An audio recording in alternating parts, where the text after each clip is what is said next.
A Fox News alert. Breaking news now on the deadly terror attack on the U.S. consulate in Libya. Fox News sources telling us CIA officers on the ground in Benghazi during the attack sent requests for help but were denied. National security correspondent Jennifer Griffin is live at the Pentagon with more on this. Jennifer.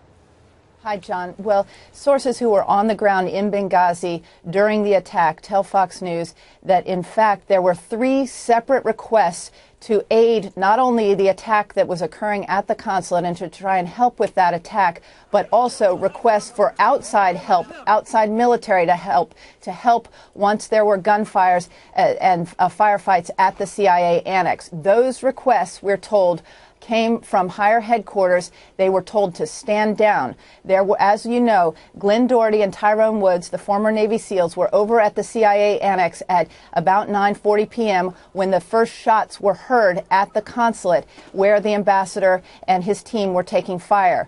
I'm told that they radioed to their higher headquarters that they wanted permission to go and help the ambassador, to help the ambassador's teams. At that time, they were told by their higher-ups to, quote, stand down. They waited approximately an hour. They requested again to send Glenn Doherty, Tyrone Woods, and other members of that team to help out at the consulate. They were again, for a second time, told to stand down. They ignored those orders. They made their way over to the consulate against orders. They helped rescue those who had survived at the consulate. They could not find the ambassador. They made their way back to the CIA annex about 1 mile away at midnight. That is approximately, the firing had started at 9:40 p.m., so that is approximately 2 hours and 20 minutes later. They get back to the CIA annex. They begin taking fire almost immediately. 4 mortars are fired at the compound. During that time, there was no problem with communications, I'm told from sources on the ground. They were in constant radio contact with higher headquarters. They were calling for military support, air support.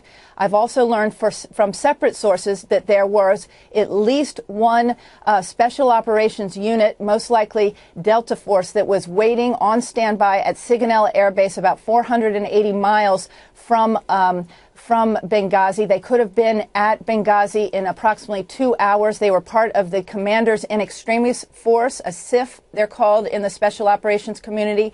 They did not take off from Sigonella.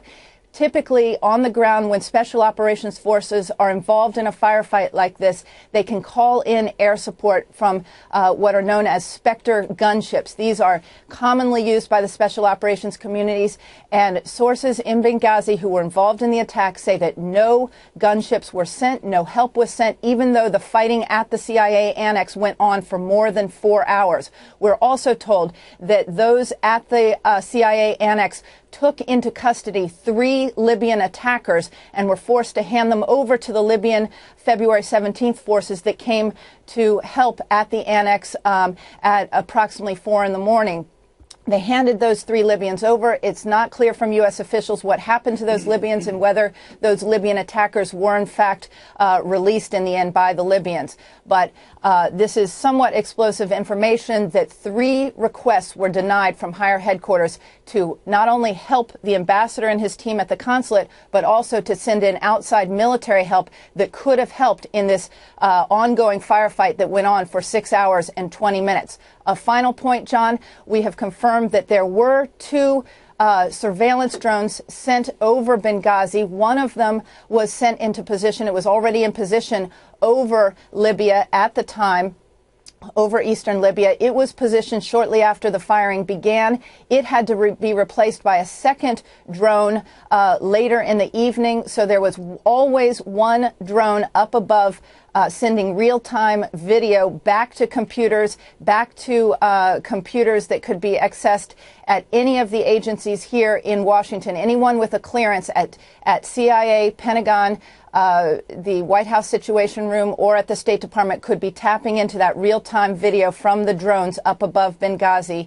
on that night of September 11th and 12th. John? Jennifer Griffin at the Pentagon with some explosive information there. And so Doherty and Woods, who gave their lives in this attack, tried to rescue the others, in fact, did rescue the others against orders, you're saying, and this thing could have been a lot worse had they not done so. It's just incredible, and so many questions left to answer. Thank you, Jennifer. And John, one final point.